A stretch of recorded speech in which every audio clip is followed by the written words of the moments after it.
โมตัสสะภะคะวะโตอะระหะโตสัมมาสัมพุทธัสสะนะโมตัสสะภะคะวะโตอะระหะโตสัมมาสัมพุทธัสสะมนุษย์ทุกคนเมื่อเกิดมามีของสองสิ่งเต่าเดียวกันคือกายกับใจถ้าไผบ่ฮู้จักวิธีใจกายกับใจฮือถูกต้องบ่ฮู้จักประโยชน์ของการมีกายกับใจ ใจกายกับใจบ่เป็นบุคคลนั้นก็ได้ชื่อว่าเกิดมาทั้งขาดทุนศูนย์ทั้งกำไรส่วนบุคคลใดเกิดมาแล้วฮู้จักวิธีใจกายกับใจฮือถูกต้องฮู้ถึงประโยชน์ของการมีกายกับใจใจกายกับใจฮือเป็นบุคคลนั้นได้ชื่อว่าได้ทั้งทุนได้ทั้งกำไรบ่เสียโอกาสที่ได้เกิดมาเป็นคนคนเฮานั้นถ้าตั้งกายกับใจไว้ฮือถูกต้องเมื่อตั้งกายกับใจไว้ถูกต้องแล้วการกระทำก็ถูกต้องกรรมที่อู้ก็ถูกต้องความคิดที่คิดก็จะถูกต้องผลที่ได้รับก็จะเป็นความสุขเจ้าของกายเจ้าของใจก็จะมีความสุขคนรอบข้างก็จะมีความสุข สังคมก็จะมีความสุขอันเกิดจากการตั้งกายกับใจไว้ในทางที่ถูกต้อง ขอความนอบน้อมของข้าพเจ้าจงมีแด่พระรัตนตรัยเจ้าสามประการคือพระพุทธพระธรรมและพระสงฆ์ขอความนอบน้อมของข้าพเจ้าจงมีแด่ครูบาอาจารย์พระมหาเถรานุเถระเจ้าคณะพระสังฆาธิการครูบาอาจารย์ตลอดถึงพระภิกษุหนุ่มสามเณรน้อยจุตนจุองค์ขอเจริญพรศรัทธาญาติโยมนักศีลนักบุญทุกท่านนับต่อจากนี้ไปอาตมาภาพพระครูปริยัติกิจจาภิวัตรสำนักวัดพระสิงห์อำเภอเมืองจังหวัดเชียงใหม่ก็ขอนำเอาสาระธรรมเรื่องราวในทางพระพุทธศาสนามามอบเป็นธรรมบรรณาการอาหารใจคือกับท่านสาธุชนผู้ที่กำลังรับฟังรายการทุกท่านการได้มีโอกาสได้ฟังเรื่องราวในทางพระพุทธศาสนา ก็ถือว่าเป็นมังกละเป็นมงคลพระพุทธองค์ได้ตรัสว่าสิ่งต่างหลายที่เข้ามาถึงชีวิตเฮาหรือเกิดจากการกระทำเกิดจากความคิดของคนเฮาเมื่อกระทำแล้วเมื่ออูแล้วเมื่อคิดแล้วเป็นสิ่งที่ดีเป็นสิ่งที่มีความเจริญรุ่งเรืองเป็นความถูกต้องพระพุทธองค์ตรัสว่าเป็นมงคลมงคลคือความดีความงามอันเกิดจากตัวเฮาเองบ่ว่าจะเป็นการกระทำกรรมติอู้ตลอดถึงความคิดความเป็นมงคลจะเกิดขึ้นกับตัวเฮาได้ก็จะอยู่ที่เจ้าตัวเองที่จะได้นำพากายนำพาใจเข้าไปสู่ความเป็นมงคล อย่างเช่นการได้ฟังธรรมก็ถือว่าเป็นมงคลการได้สนทนาธรรมก็เป็นมงคลการได้คบคนดีเว้นจากการคบคนบดีก็เป็นมงคลการได้มีกัลยาณมิตรเพื่อนดีๆก็เป็นมงคลการได้ดูแลพ่อดูแลแม่ได้ดูแลครูบาอาจารย์ก็เป็นมงคลต่างนั้นการตั้งใจการตั้งกายไว้ในทางที่ถูกต้องก็เป็นมงคลเพราะฉะนั้นท่านสาธุชนได้ใจเวลาว่างจากการทำงานหรือคณะที่ฟังก็ทำงานไปตัวก็ถือว่าได้นำพาชีวิตเข้าสู่ความเป็นมงคลท่านสาธุชนทั้งหลาย ในเดือนนี้ตามที่ได้เจริญพรไปเป็นเดือน12บ้านเฮา12ขึ้น12แฮมก็ถือว่าเป็นเดือนจำนวน30วันแต่ละวันก็มีความสำคัญในเดือน12บ้านเฮาหรือทางภาคกลางเป็นเดือน9ก็จะเป็นเดือนที่มีความหมายนัยยะบรรพบุรุษบรรพชนได้กล่าวไว้ซึ่งเฮาท่านทั้งหลายในฐานะที่เป็นมนุษย์เรียกว่าเป็นสัตว์สังคมเฮามีพ่อมีแม่มีปู่ย่าตายายมีทวดเฮามีลูกมีหลานมีเหลนซึ่งนับตังบนนับขึ้นไปตังบนพ่อแม่ปู่ย่าตายายบรรพปู่ย่าตายายแล้วก็ทวด3ชั่วคนนับลงตำลุ่มลูกหลานเหลนรวมกับตัวเฮาก็เป็น7ชั่วตระกูล7ชั่วโคตรชั่วคนถือว่าเป็นญาติเนศรัทธาญาติโยมบ่ว่าญาติตั้งพ่อตั้งแม่เฮาถือว่าเป็นญาติเรียกว่าเป็นญาติสายโลหิตเป็นบุคคลที่เฮามีความฮักเป็นบุคคลที่เฮามีความกึดเติงหาเป็นบุคคลที่เฮาลืมบ่ได้เรียกว่าเป็นสายใยสายใยนั้นถ้าเป็นญาติที่ว่ามาเฮาเรียกว่าสายโยงใยสายโยงใยต่างสายโลหิตต่างสายญาติก็ถือว่าเป็นความผูกพันมีความเยื่อใยกันบ่ลืมกันมีความผูกพันกันเฮาเรียกว่าสายโยงใยญาติประเภทที่2เฮาเรียกว่าญาติธรรมญาติที่เกิดจากความใกล้ชิดความผูกพันในฐานะที่ทำงานร่วมกันในฐานะที่ฮู้จักกันในฐานะที่เป็นศรัทธาวัดเดียวกันเป็นคนในหมู่บ้านเดียวกันถึงแม้ว่าบ่ใช่สายโลหิตแต่ก็มีความฮักมีความผูกพัน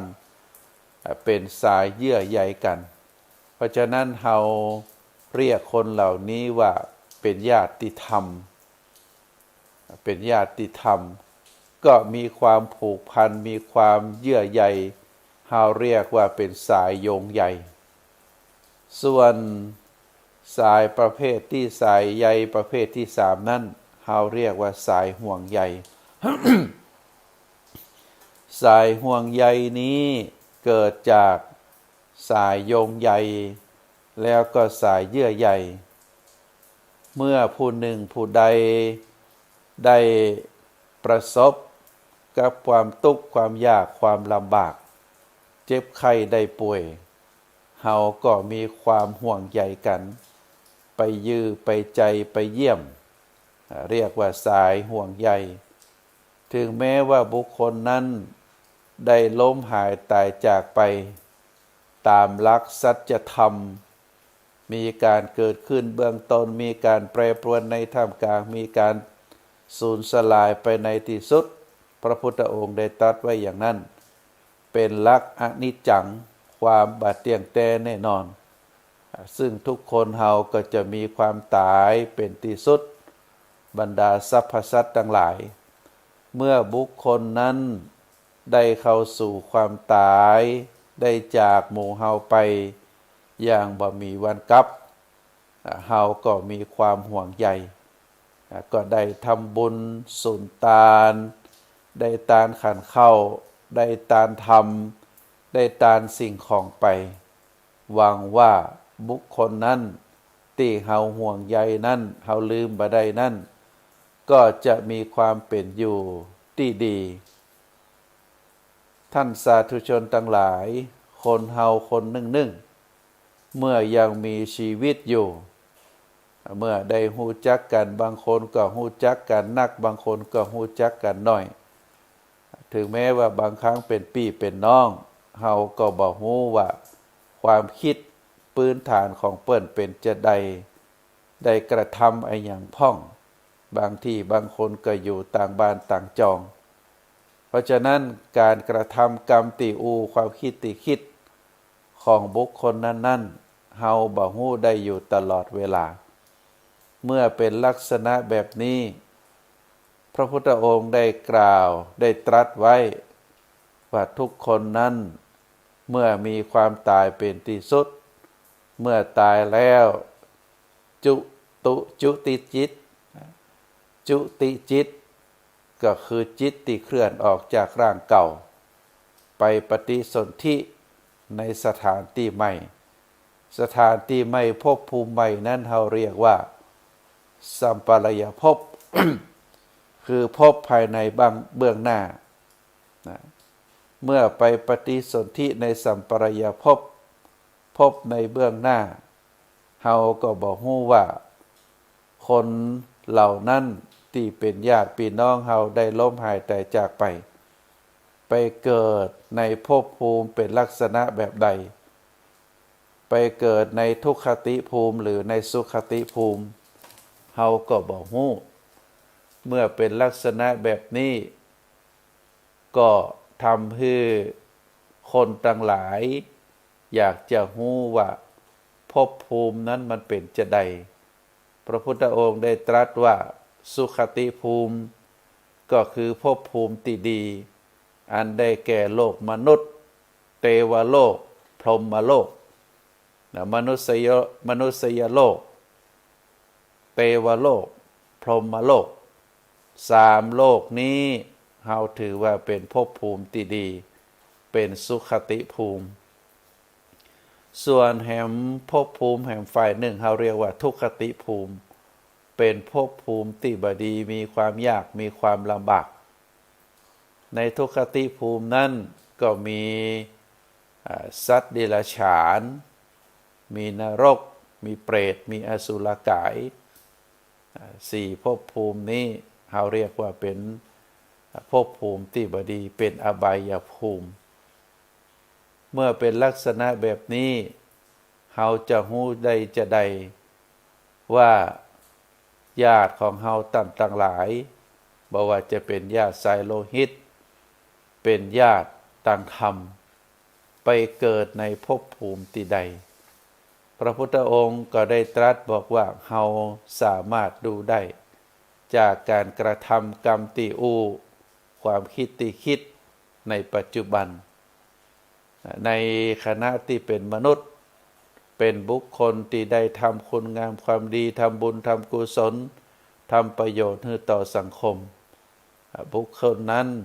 เมื่อตายไปแล้วก็เป็นผู้ที่มี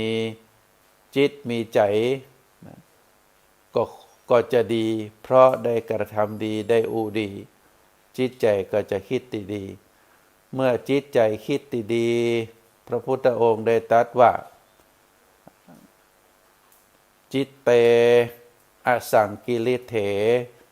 สุขติปฏิกังขาเมื่อจิตบ่เศร้าหมองจิตแจ่มใสจิตดีบุคคลนั้นก็จะไปเกิดในสุขติภูมิตามที่ว่ามาเป็นภพภูมิที่ดีจิตเตสังกิเลสเถทุกขติปฏิกังขาเมื่อจิตเศร้าหมองจิตบ่แจ่มใสเมื่อตายไปแล้วก็จะไปเกิดในภพภูมิที่บดีเรียกว่าเป็นทุกขติภูมิเพราะฉะนั้นเอาจิตเป็นเกณฑ์คนเฮาเมื่อทำกรรมดีอูดีเฮาก็เรียกว่าเป็นผู้ที่มีจิตดีเพราะจิตเป็นตัวสั่งให้กายทำสั่งให้กรรมเป็นกรรมติอูแต่ถ้าจิตบดีก็จะสั่งให้กายทำในสิ่งที่บดี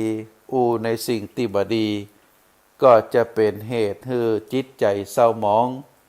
เป็นความทุกข์ถ้าอูดีทำดีคิดดีก็จะทำให้เป็นผู้ที่มีจิตดี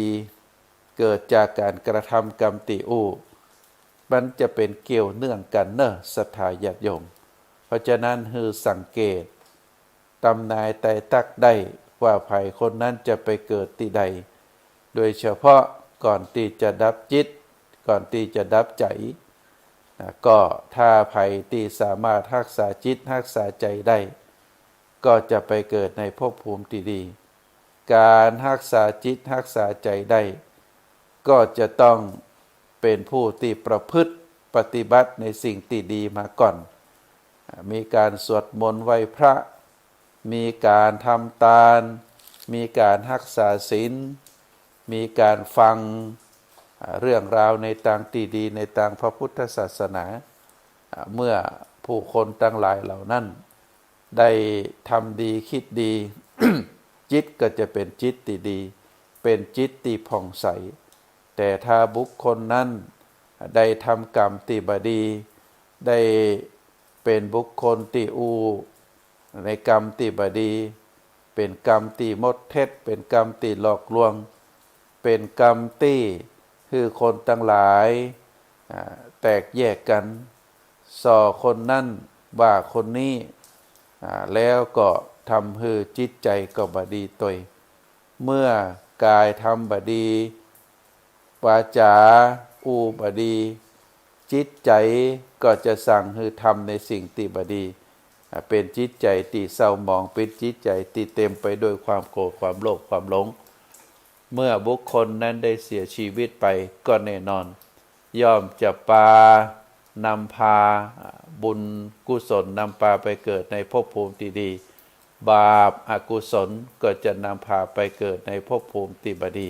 เพราะฉะนั้นภพภูมิที่ว่ามาก็มีอยู่2ประการเมื่อคนเฮาได้ไปเกิดแล้วภพภูมิที่ว่ามาเฮาเรียกว่าสัมปรายภพคือภพภูมินอกจากความเป็นมนุษย์เฮานั้นเฮาจะหันว่าเมื่อคนได้เกิดมาเป็นมนุษย์มีช่องทางที่จะทำมาหากิน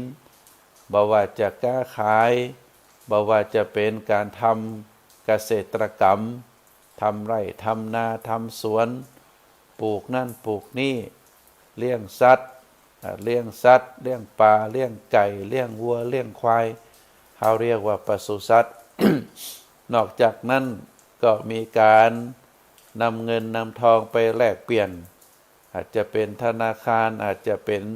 การค้าการขายสิ่งของนำเงินไปซื้อนั่นนำเงินไปซื้อนี้เพราะ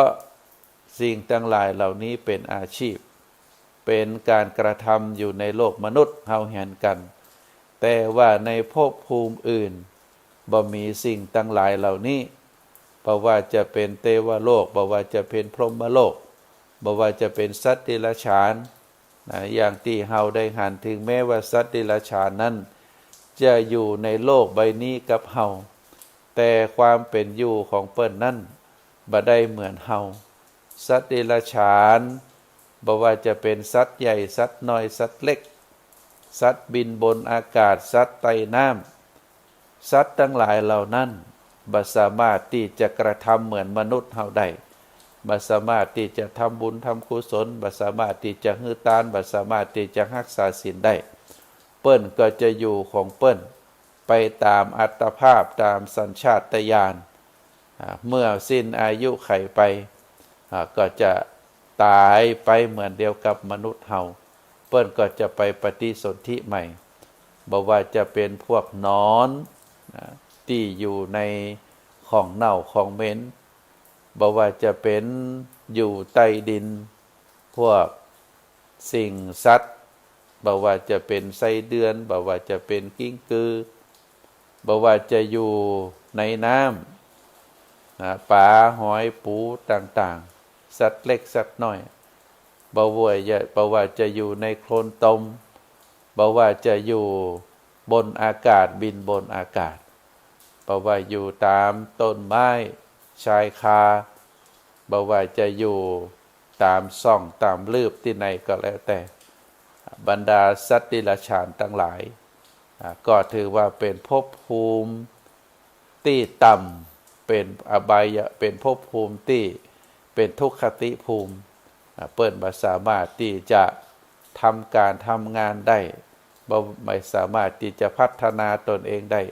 เปิ้นก็จะอยู่ตามสัญชาตญาณของเปิ้นต่ำลงไปกว่าสัตว์เดรัจฉานก็จะเป็น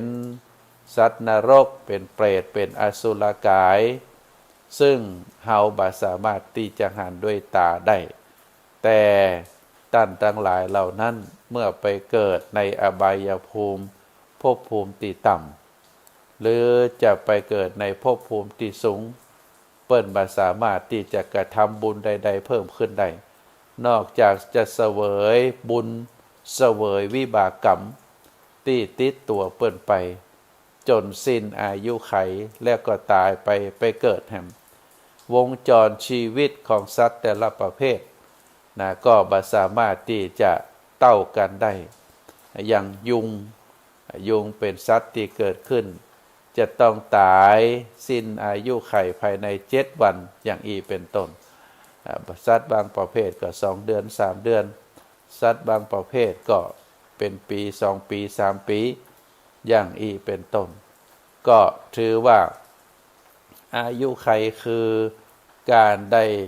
ละอัตภาพไปแล้วก็ต้องไปเกิดในภพภูมิใหม่เช่นเดียวกันท่านสาธุชนทั้งหลายที่ได้เอาเรื่องนี้มาก็เพื่อที่จะให้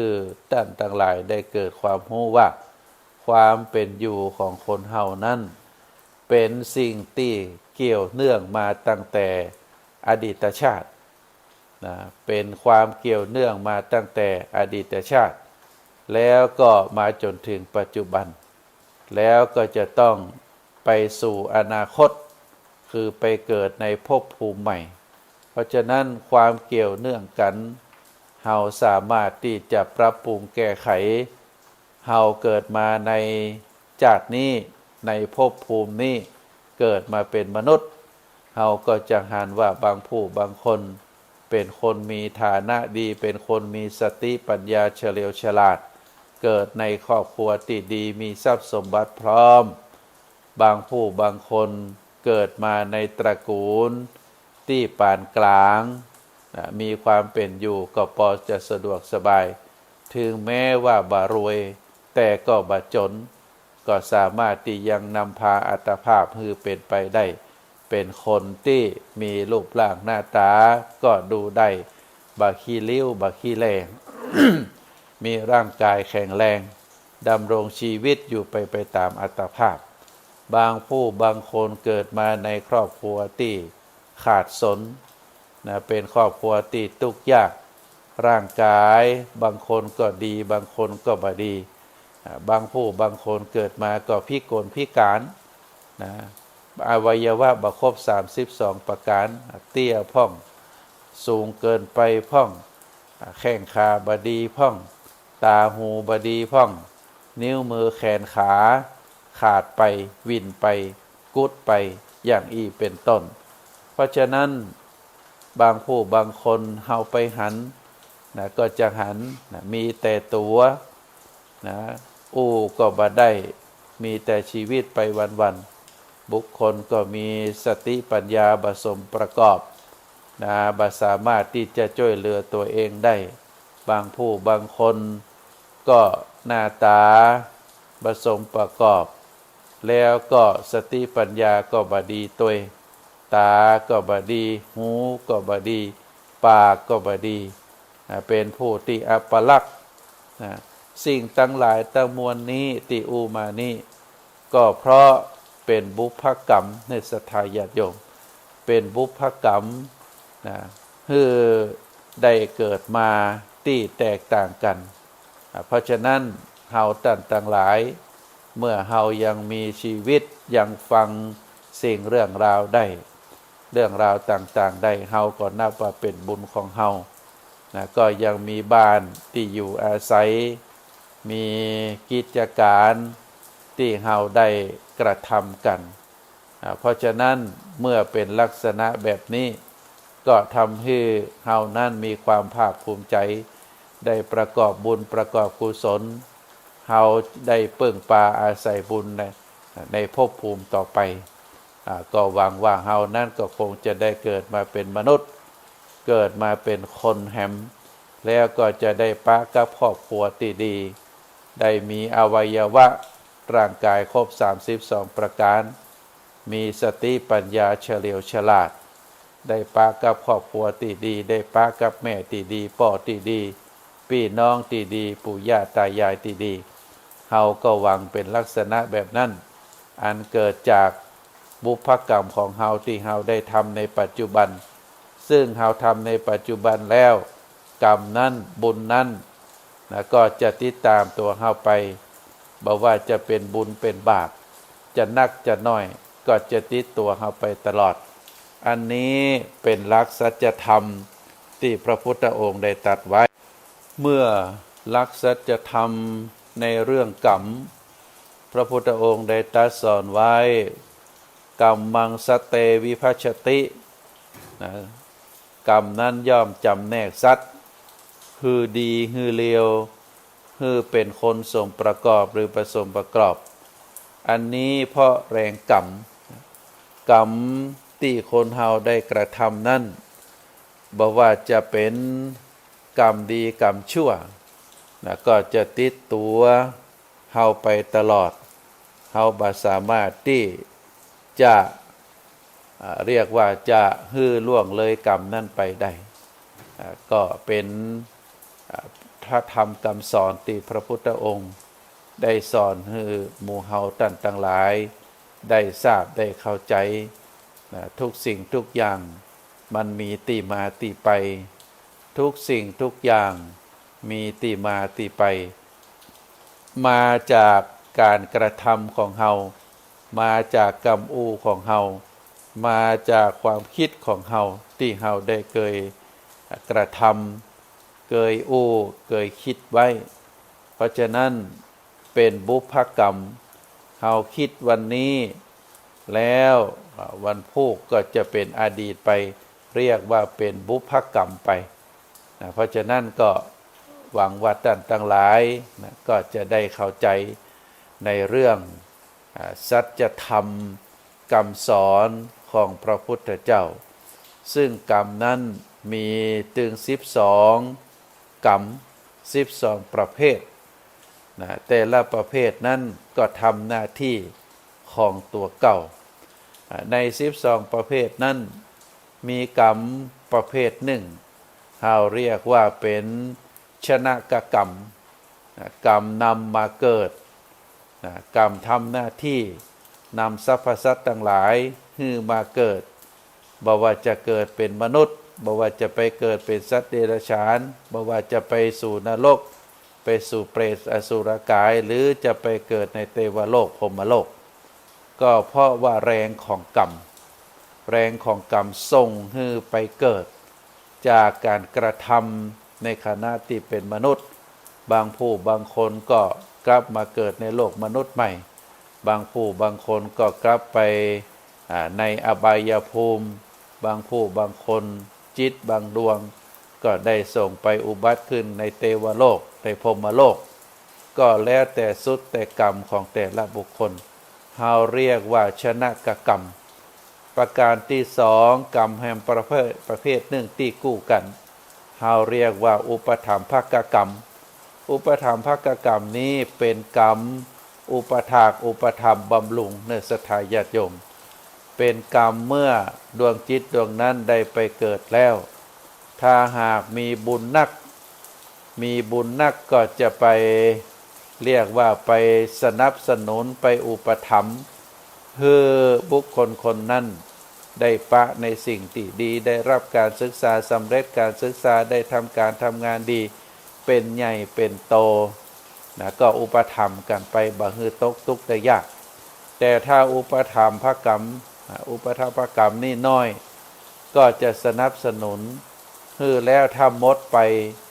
ก็บ่มีไผบ่มีกรรมที่จะอุปถากอุปถัมภ์บำรุง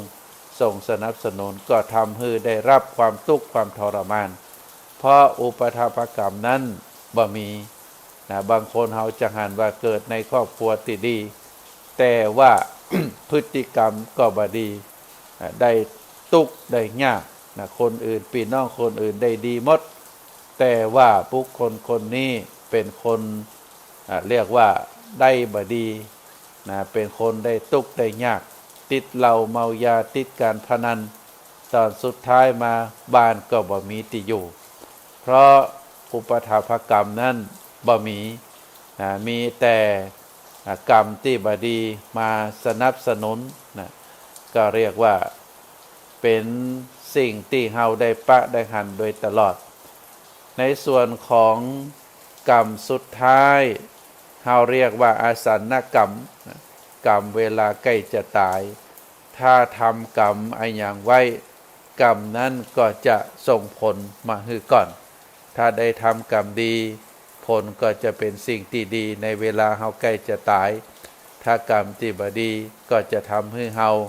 ได้ปะได้พบในสิ่งที่บ่ดีซึ่งคนเฮานั้น เมื่อใกล้จะตายนะเฮาเรียกว่ามรณะสันนการ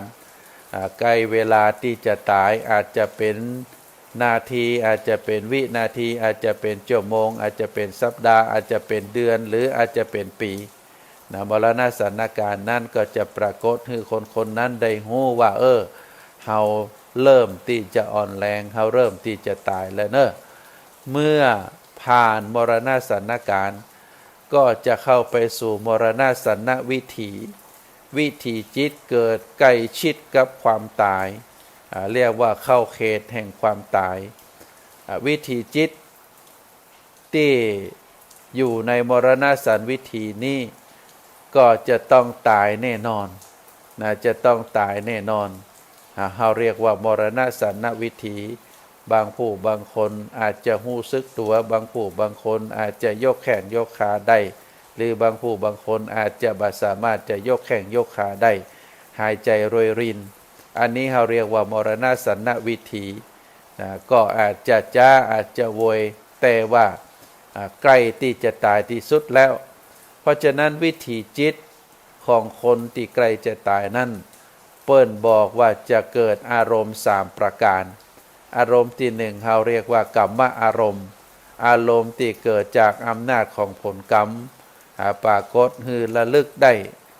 ภาพกรรมต่างๆที่เราได้กระทำบ่ว่าจะเป็นกรรมดีกรรมชั่วก็จะมาปรากฏเฮาซึ่งเฮาก็จะหัน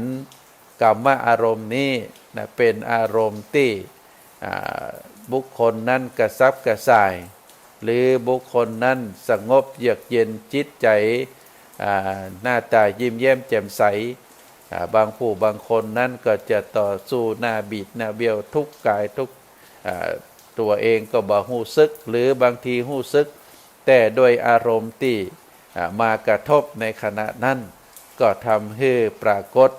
อาการที่มีความทุกข์มีความทรมานหรือมีความสุขก็แล้วแต่ประการต่อมากัมมนิมิตอารมณ์ก็เป็นอารมณ์ที่เป็นนิมิตเกิดขึ้นแต่เป็นกรรมที่เน้นอารมณ์หรือเป็นอุปกรณ์ปรากฏคือ บางทีบางครั้งก็เป็นดอกไม้เป็น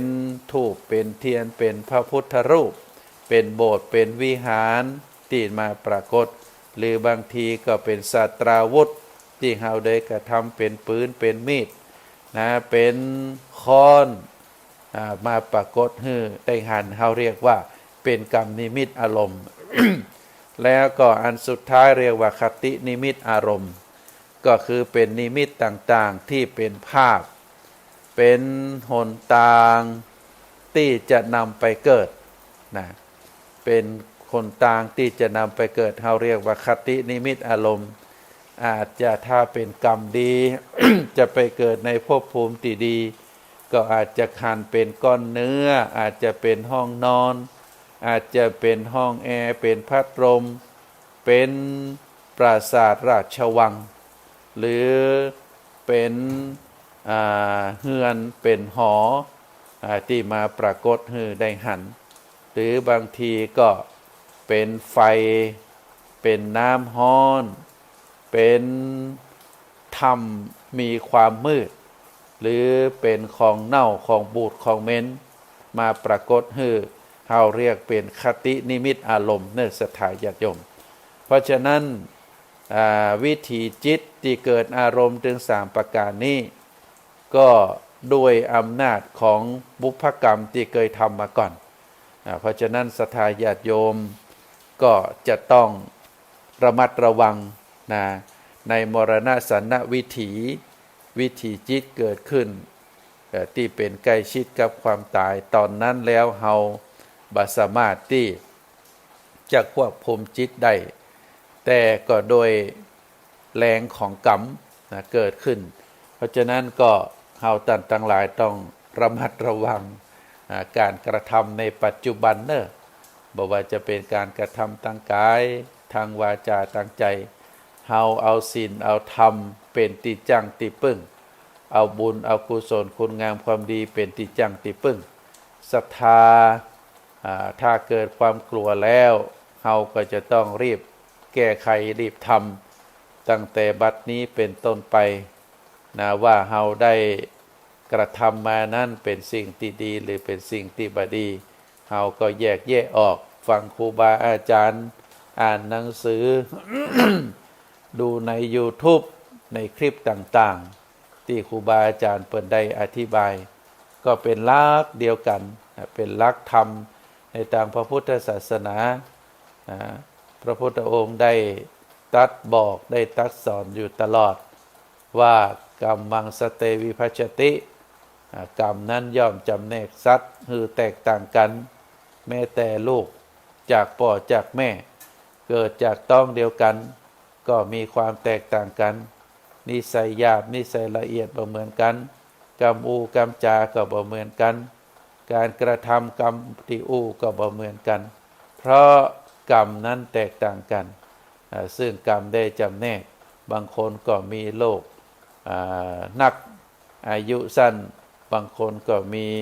อายุยืนยาวบางคนก็ได้เป็นคนที่มีโรคน้อยหรือบางคนก็มีร่างกายงดงามละเอียดอ่อนก็เพราะว่ากรรมนั่นเองศรัทธาญาติโยมก็คือท่านทั้งหลายได้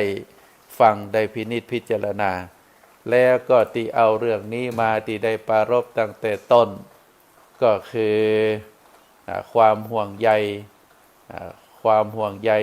สายห่วงใยที่เรามีต่อบรรดาญาติบรรดามิตรบรรดาเพื่อนบรรดาผู้ที่คนที่เรารู้จักว่าคนทั้งหลายเหล่านั้นเมื่อตายไปแล้วจะไปเกิดที่ไหนมีความเป็นอยู่เป็นจะใดสิ่งหนึ่งที่เราสามารถกระทำได้ก็คือการทำบุญสุนทานไปให้นะในเดือน12เป็นคติความเชื่อว่าในโยมบาลจะปล่อยดวงวิญญาณของผู้ที่ได้อยู่ในอบายภูมิมารับส่วนบุญส่วนกุศลจากลูกหลานญาติพี่น้องก็แสดงว่าดวงวิญญาณที่ได้ถูกปล่อยมาจากนรกนั้นก็ถือว่าได้ไปภพภูมิ ที่บดีเป็นอบายภูมิอันนี้เป็นความเชื่อเพราะฉะนั้นตามที่กล่าวมาว่า สัตว์ทั้งหลายดวงจิตทั้งหลายที่ได้ไปเสวยความสุขในสวงสวรรค์ก็ดีได้ไปเสวยวิบากกรรมในอบายภูมิก็ดีเปิ้นบ่สามารถที่จะทำบุญสุนทานได้บ่สามารถที่จะประกอบอาชีพได้ส่วนหนึ่งที่จะได้รับบุญรับกุศลก็คือได้จากลูกหลานญาติพี่น้องบรรพชนได้อุทิศไปให้เวลาเฮาให้ทานเฮารักษาศีลเฮาทำคุณงามความดีใดๆเฮาได้หยาดน้ำหมายทาน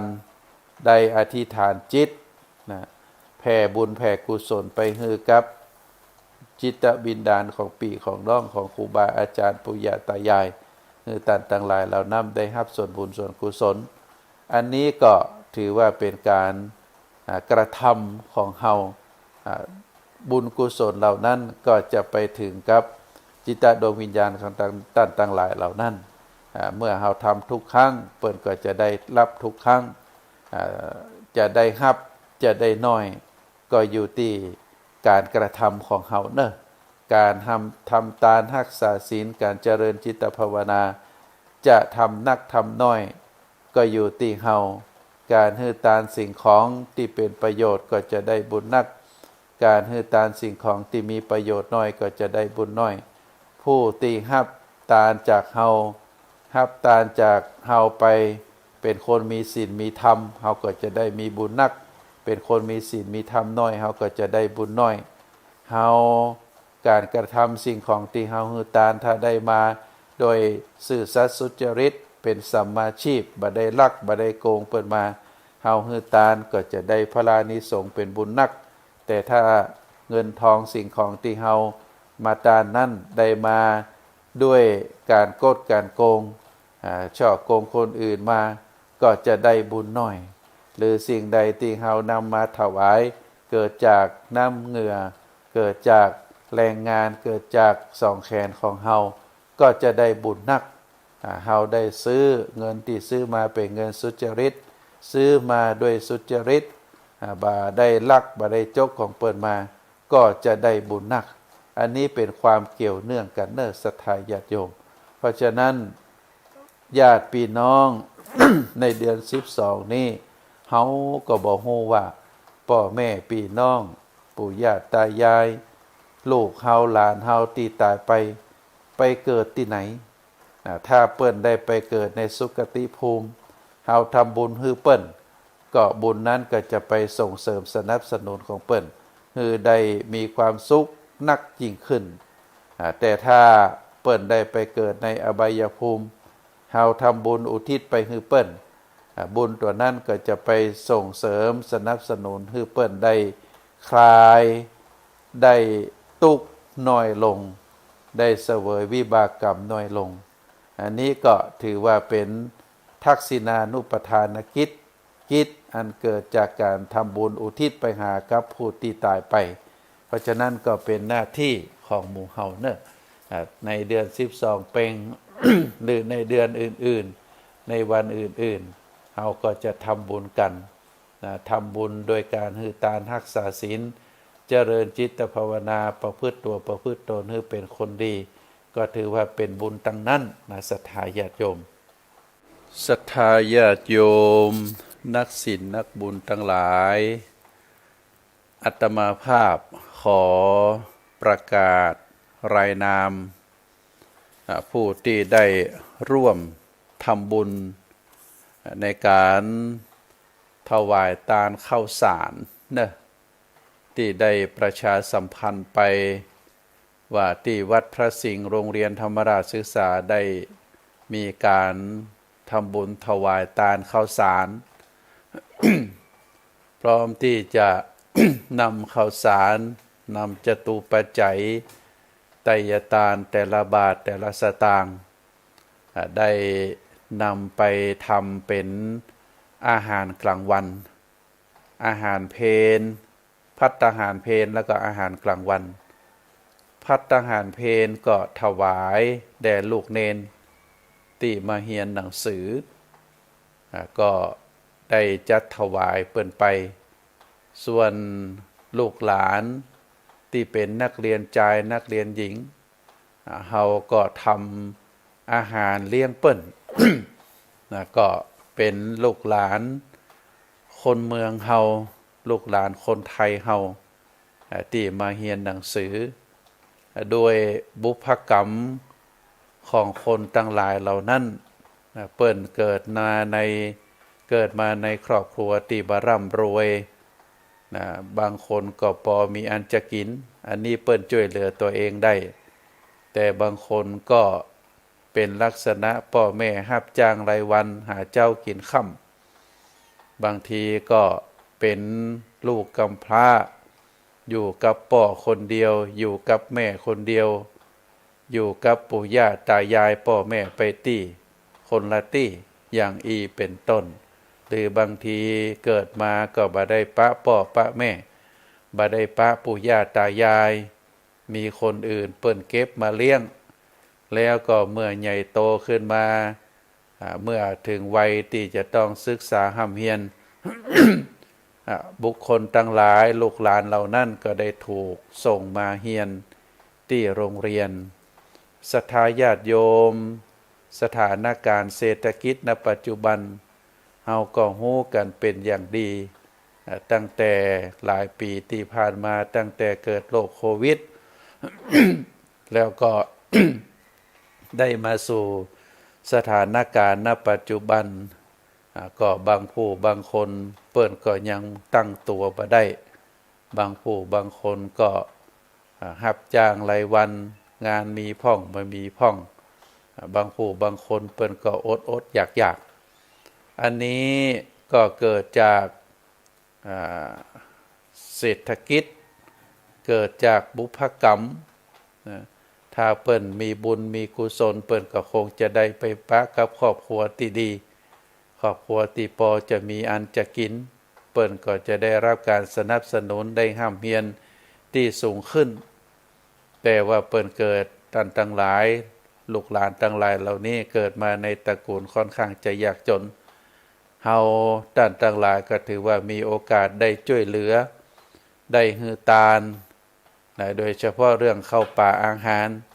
ชีคัจฉาปรมาโรคาความหิวเป็นโรคอย่างยิ่งเมื่อมีความหิวแล้วก็บ่สามารถที่จะเรียนหนังสือฮือได้ฮือดีได้แต่ถ้าได้ในแต่ละวันที่มาเรียนหนังสือโดยเฉพาะอาหารกลางวันเฮาได้เลี้ยงเปิ้นฮือเปิ้นอิ่มต้องเปิ้นก็จะมีแฮงมีกำลังในการศึกษาห้ำเฮียนเป็นผลประโยชน์ต่อเปิ้นไปอันนี้เฮาถือว่าการฮื้ออาหารถือว่าเป็นการฮื้อชีวิตเด้อศรัทธาญาติโยม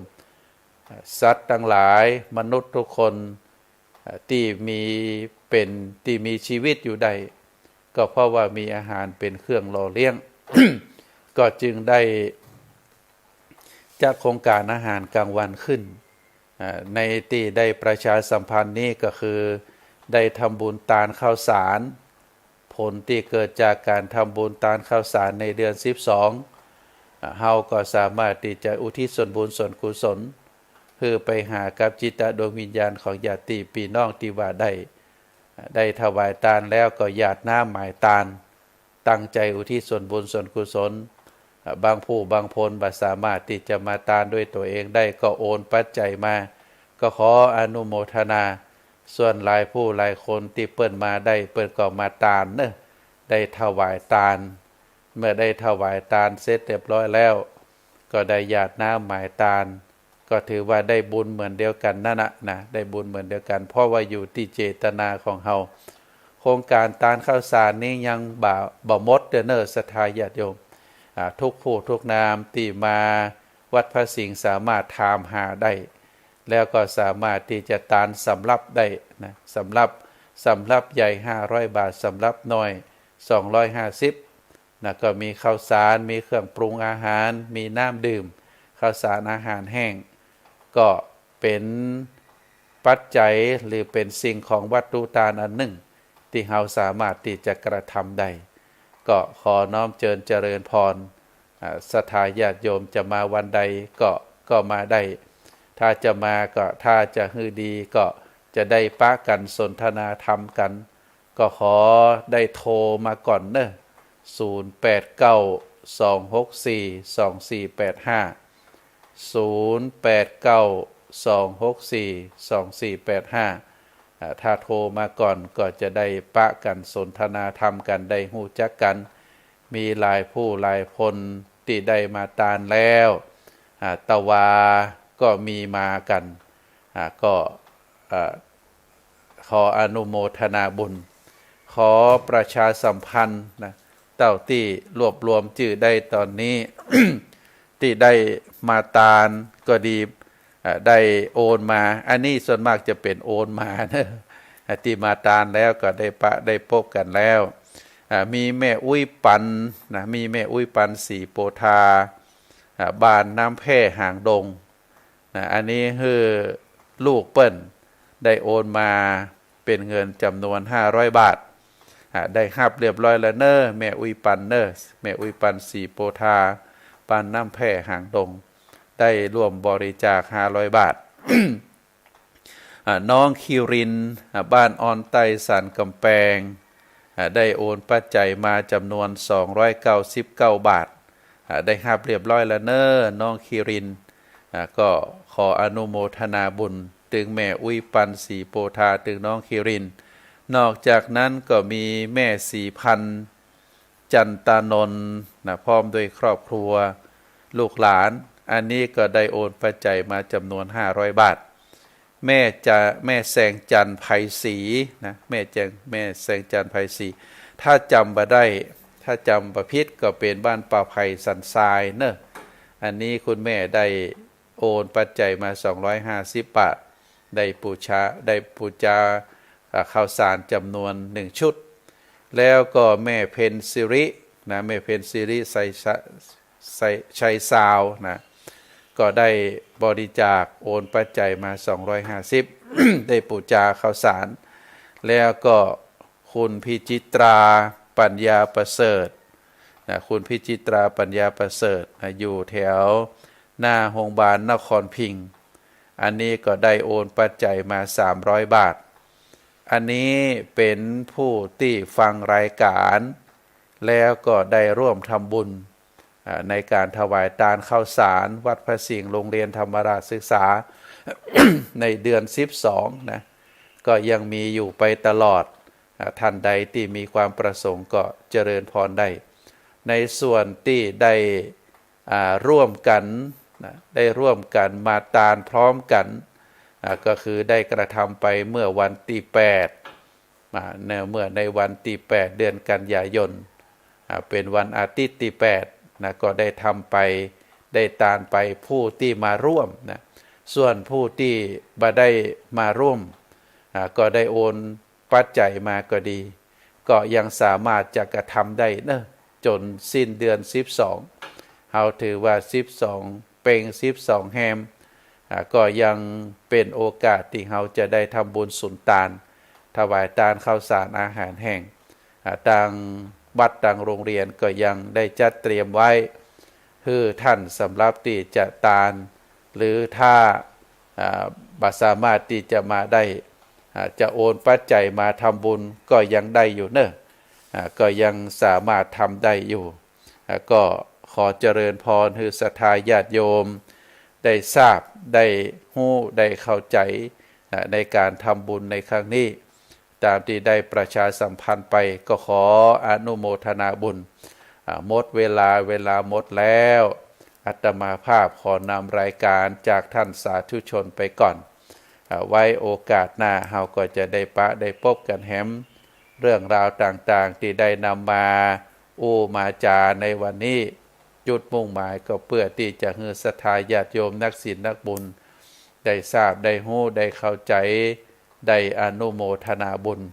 แล้วก็บุญกุศลเหล่านั้นก็จะติดตามตัวเราไปโดยตลอดขอบุญกุศลคุณงามความดีได้ปกห่มศรัทธาญาติโยมทุกท่านให้มีความสุขมีความเจริญนิราคาแคล้วจากทุกโศกโรคภัยพยันตรายทั้งหลายทั้งมวลจงเจริญโดยจตุรพิธพรชัยมีอายุวันนะสุขภละปฏิภาณธนสารธรรมสารสมบัติรุ่งเรืองโดยลาภยศสุขสรรเสริญ จงทุกประการเทินขอเจริญพร